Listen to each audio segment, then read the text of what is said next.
সবাইকে স্বাগত দীপ্ত সন্ধ্যার সংবাদের সাথে রয়েছে দোলা ডলরেস। শুরুতেই জানাবো সংবাদ শিরোনাম। পাহাড় ধসে কক্সবাজারে নিহত ৮ শিক্ষার্থী, চট্টগ্রামে ২, বিভিন্ন স্থানে ভারী বর্ষণ অব্যাহত। বিশ্বকাপ শেষ ৮-এর লাইন আপ চূড়ান্ত, বৃহস্পতিবার রাতে ফ্রান্সের মুখোমুখি হবে মরক্কো।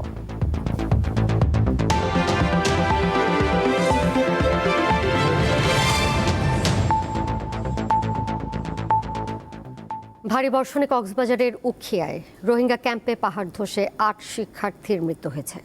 এদিকে চট্টগ্রামের চশমা হিলে পাহাড় ধসে মারা গেছে আরও ২ জন। দুপুর ২টা ৫০ দিকে কক্সবাজারের উখিয়া মধুরছড়া ৫ নং রোহিঙ্গা ক্যাম্পে ভয়াবহ পাহাড় ধস হয়। এই ঘটনায় প্রথমে ৫ জনের মৃত্যু হয়, পরে তা বেড়েছে ৮ জনে।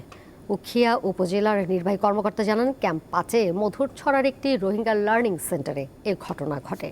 এছাড়া পাহাড় ধসে আহত হয়েছেন অন্তত ৩০ জন। এদিকে দুপুরে চট্টগ্রামের চশমা হিলের মেয়র গলিতে পাহাড় ধসে ২ জনের মৃত্যু হয়েছে। দুর্যোগপূর্ণ আবহাওয়ার কারণে অনির্দিষ্টকালের জন্য সাজেক ভ্রমণে নিষেধাজ্ঞা দিয়েছে রাঙামাটি জেলা প্রশাসন। জেলায় খোলা হয়েছে ২১২টি আশ্রয় কেন্দ্র। চট্টগ্রামের রেল লাইনের বিভিন্ন জায়গায় পানি উঠে যাওয়ায় চট্টগ্রাম কক্সবাজার রুটে ট্রেন চলাচল বন্ধ রয়েছে। এদিকে চট্টগ্রাম বোর্ডের অধীনে ৫ জেলায় আজকের এইচএসসি পরীক্ষা দিতে পারেননি শিক্ষার্থীরা।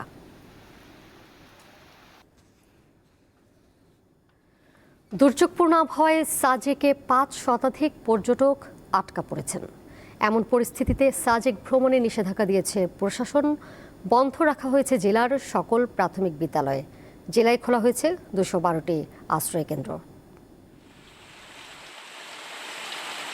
রাঙামাটিতে যে কয়েকদিনের টানা বর্ষণ, সে বর্ষণের ফলে বেশ কিছু স্থানে কিন্তু আমরা দেখতে পেয়েছি ছোটখাটো ভাঙনের সৃষ্টি হয়েছে। ভাঙনের পর কিন্তু সেই সব স্থানে যে ঝুঁকিপূর্ণ বসবাস করা মানুষগুলো, তারা কিন্তু আশ্রয় কেন্দ্রমুখী হয়েছে। ইতিমধ্যে প্রশাসনের পক্ষ থেকে প্রায় ৬০ শতাধিক মানুষকে আশ্রয় কেন্দ্রে আশ্রয় নিয়েছে বলে আমাদেরকে জানিয়েছেন। বৃষ্টি পড়তেছে, ভারী বর্ষণ হচ্ছে, এই জন্য আসছে রিক্সের ব্যাপার সেবা। পাহাড় ভাঙার সমস্যা, পানিরও সমস্যা, প্রত্যেক ঘর খুঁজে লয়ে গেছে আমার। আমরা গতকালকে আসছি। প্রতি বছর আমাদের এইদিকে ঝুঁকিপূর্ণ থাকে।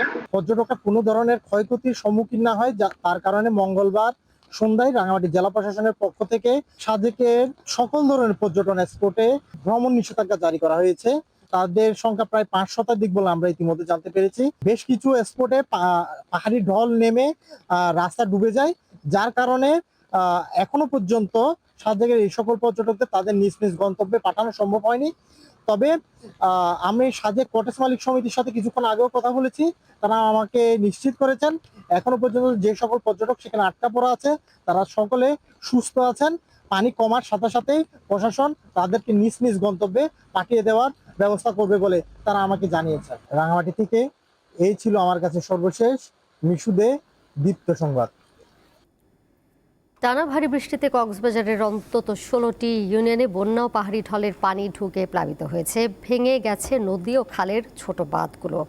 এতে পানিবন্দী হয়ে পড়েছেন প্রায় লক্ষাধিক মানুষ। সুপেয় পানি ও খাদ্যের অভাবে দিন কাটাচ্ছেন তারা। টানা কয়েকদিনের ভারী বর্ষণে কক্সবাজারের বিভিন্ন নিম্নাঞ্চল প্লাবিত হয়েছে। অবস্থা গত কয়েকদিন ধরে টানা বর্ষণ, ভারী বর্ষণের কারণে কক্সবাজারের চকরিয়া, পেকুয়া, রামু, উখিয়া বিভিন্ন নিম্নাঞ্চল প্লাবিত হয়েছে এবং পাহাড়ি ঢলের কারণে অনেকে নিম্নাঞ্চলগুলো জলবদ্ধতা তৈরি হয়েছে। সেখানে লাখ লাখ মানুষ দুর্ভোগ পোহাতে হচ্ছে। অনেক জলবদ্ধতা, অতিবৃষ্টির কারণে জলবদ্ধতার সৃষ্টি হয়েছে। নিষ্কাশনের ব্যবস্থা থাকলেও কিন্তু কৃত্রিম জলবদ্ধতার কারণে এই পানিটা অতি সহজেই নামার সুযোগটা থাকে না। কারণ ছোট ছোট কালভার্ট যারা আছে, বাড়িঘর ডুবি যাবে, খাল নাম আগাগোড়া ডুবা।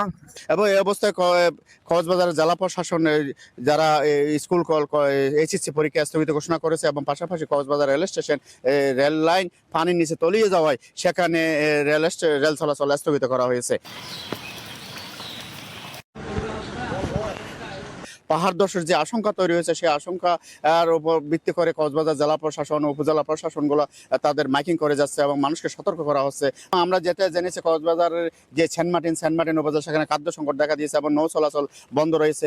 আমি এখন কক্সবাজারের সদরে কক্সবাজার পৌরসভা হোটেল মোটেল জোন এলাকায় আছি। এখানেও কিছু নিম্নাঞ্চল প্লাবিত হয়েছে, সেখানে পানি আপনি হয়তো দেখতে পাচ্ছেন আমার পেছনে, সেখানে পানি জমে আছে। হোটেল মোটেল জোনে যেসব রিজার্ভেশন ছিল সেগুলো বাতিল করা হয়েছে। অনেক পর্যটকের যারা আটকা পড়েছিল তারা ইতিমধ্যে কক্সবাজার ছেড়ে চলে গেছে বলে হোটেল মোটেল সূত্রে আমরা জানতে পেরেছি। এ ছিল আসলে আমার কক্সবাজার সর্বশেষ তথ্য। বান্দরবানে টানা ভারী বর্ষণ ও পাহাড়ি ঢলে দেখা দিয়েছে বন্যা। সাঙ্গু ও মাতামুহুরী নদীর পানি বৃদ্ধি পাওয়ায় প্লাবিত হয়েছে নিচু এলাকা। পানিবন্দী হয়ে পড়েছেন হাজারো মানুষ। বান্দরবানে কয়েকদিনের টানা ভারী বর্ষণ ও পাহাড়ি ঢলে দেখা দিয়েছে বন্যা। সাঙ্গু ও মাতামুহুরী নদীর পানি বৃদ্ধি পাওয়ায় প্লাবিত হয়েছে নিম্নাঞ্চল। এতে পানিবন্দী হয়ে পড়েছে বান্দরবানের লামা, থানচি, আলীকদম, নাইক্ষ্যংছড়ি সহ বেশ কিছু এলাকার হাজারো মানুষ।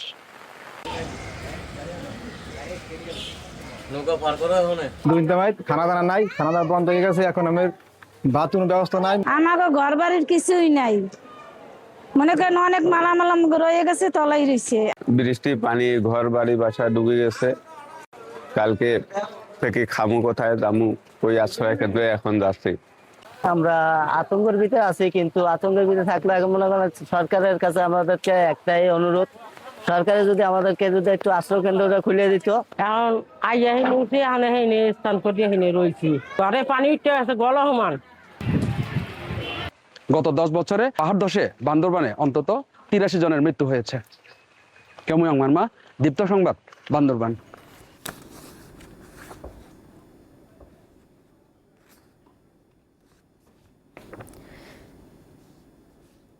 এদিকে পটুয়াখালীতেও একই পরিস্থিতি বিরাজ করছে, সেখান থেকে সহকর্মী জানাচ্ছেন বিস্তারিত। মৌসুমী স্থল নিম্নচাপটি প্রথমে দুর্বল হয়ে সুস্পষ্ট লঘুচাপ এবং এরপরে লঘুচাপে পরিণত হয়েছে। এর প্রভাবে পটুয়াখালীতে গত 5 দিন ধরে মাঝারি থেকে ভারী বৃষ্টিপাত হচ্ছে। টানা বৃষ্টিতে সবচেয়ে বেশি ভোগান্তিতে পড়েছে নিম্ন আয়ের খেটে খাওয়া মানুষ। 4-5 দিন ধরে অনেক বৃষ্টি পড়তেছে, বৃষ্টির কারণে আমরা যাত্রী পাইতেছি না, কোনো ইনকাম বাণিজ্য নাই। রাস্তাঘাটে পানি, গাড়ি চালাইতে খুব কষ্ট হয়, যাত্রী নাই, খুদা গাড়ি নিয়ে ঘুরতে আসি। পূর্ণ বাড়িঘর তলাই গেছে, আমরা থাকতে খুব অসহায় আছি। মুরগা গরু বাছুর লিয়ে থাকা বড় কষ্টের ব্যাপার। 5 দিন ধরে বৃষ্টি হইতেছে কিন্তু কাজ কাম হইতেছে না। সকাল সন্ধ্যা আইয়া বইয়ে থেকে ভিজে ফিরে যায়, কোনো কাজ কাম হইতেছে না, অনেক ক্ষয়ক্ষতি হইতেছে।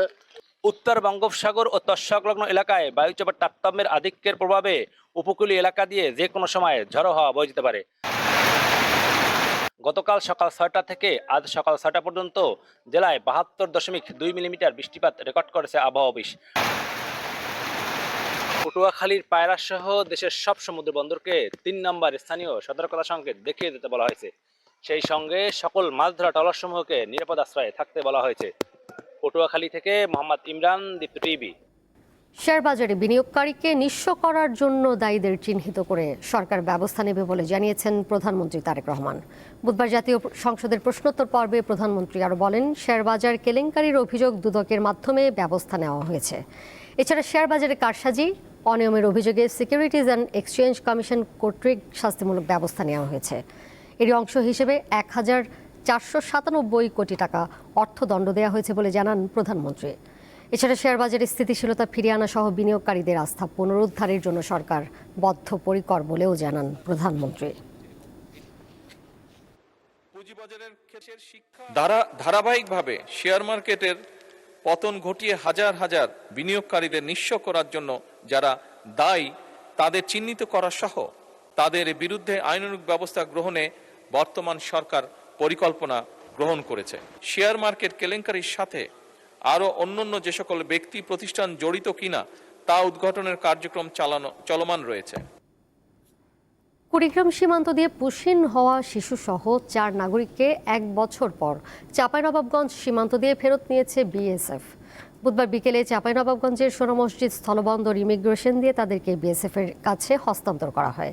এ সময় রাজশাহীর ভারতীয় সহকারী হাই কমিশনার কার্যালয়ের ঊর্ধ্বতন কর্মকর্তা, সোনা মসজিদ স্থলবন্দর ইমিগ্রেশন ও বিজিবির কর্মকর্তারা উপস্থিত ছিলেন। দীর্ঘ 1 বছর পর নিজ দেশে ফিরে যেতে পারে যেতে পেরে উচ্ছ্বাস প্রকাশ করেন পুশিনের শিকার ওই 4 ভারতীয় নাগরিক।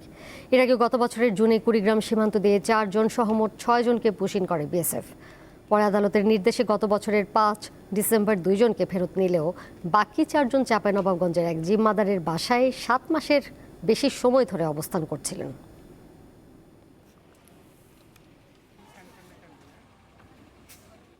এবারে জানাবো আন্তর্জাতিক প্রসঙ্গ। নতুন করে পাল্টাপাল্টি হামলার পর ইরানের সাথে স্বাক্ষরিত সমঝোতার স্মারক সম্পূর্ণভাবে অকার্যকর শেষ হয়ে গেছে বলে মন্তব্য করেছেন যুক্তরাষ্ট্রের প্রেসিডেন্ট ডোনাল্ড ট্রাম্প। এর ফলে ইরানের সাথে যুক্তরাষ্ট্রের যুদ্ধবিরতিও শেষ বলে জানান তিনি। পাশাপাশি ইরানের নীতি নির্ধারকদের অসুস্থ মানসিকতার উল্লেখ করে তাদের সাথে আলোচনা করার সময়ের অপচয় বলেও মন্তব্য করেন ট্রাম্প। বুধবার তুরস্কের রাজধানী আঙ্কারায় আয়োজিত নেটোর শীর্ষ সম্মেলনে সাংবাদিকদের সাথে আলাপকালে এসব কথা বলেন যুক্তরাষ্ট্রের প্রেসিডেন্ট। এদিকে সাবেক সর্বোচ্চ নেতা আয়াতুল্লাহ আলী খামেনির শেষ বিদায়ের আনুষ্ঠানিক কর্মসূচির মধ্যেই দক্ষিণ ইরানে হামলা চালিয়েছে যুক্তরাষ্ট্র। এতে খুজেস্তান প্রদেশে একজন নিহতের তথ্য জানিয়েছে তেহরান। হামলার জবাবে বাহরাইন ও কুয়েতে 85টি মার্কিন সামরিক লক্ষ্যবস্তুতে হামলা চালানোর দাবি করেছে আইআরজিসি। পাশাপাশি একটি মার্কিন MQ-9 রিপার ড্রোন ভূপাতিত করার দাবিও করেছে তারা।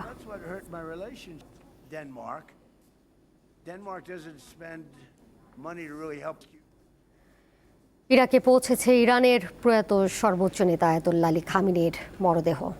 নাজাফ আন্তর্জাতিক বিমানবন্দরের রাষ্ট্রীয় মর্যাদায় তার মরদেহ গ্রহণ করেছেন ইরাকের প্রধানমন্ত্রী আলী আল জাইদি। এ সময় উপস্থিত ছিলেন ইরানের প্রেসিডেন্ট মাসুদ পেজিশকিয়ান। মঙ্গলবার রাতে খামেনির কফিন ও তার পরিবারের সদস্যদের বহনকারী বিমান নাজাফে অবতরণ করে। বুধবার নাজাফ এবং পবিত্র কারবালা নগরীতে তার জানাজা ও শোক মিছিলের পরিকল্পনা করা হয়েছে। এদিকে এই বিশাল সমাবেশটি যেন সুষ্ঠুভাবে সম্পন্ন করা যায় সেজন্য ইরাকের প্রধানমন্ত্রী আল জাইদি বুধবার দেশটিতে সাধারণ ছুটি ঘোষণা করেছেন।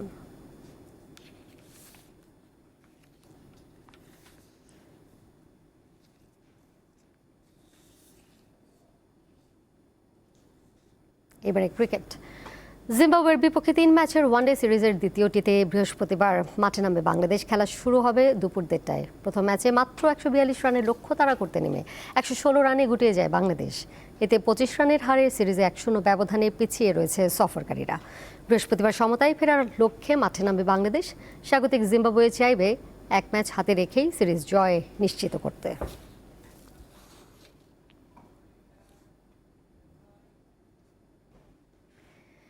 এর সাথে শেষ করব দীপ্ত সন্ধ্যার সংবাদ। যাবার আগে শিরোনামগুলো জেনে দিব আরও একবার। পাহাড় ধসে কক্সবাজারে নিহত 8 শিক্ষার্থী, চট্টগ্রামে 2, বিভিন্ন স্থানে ভারী বর্ষণ অব্যাহত। বিশ্বকাপ শেষ 8-এর লাইন আপ চূড়ান্ত। বৃহস্পতিবার রাতে ফ্রান্সের মুখোমুখি হবে মরক্কো।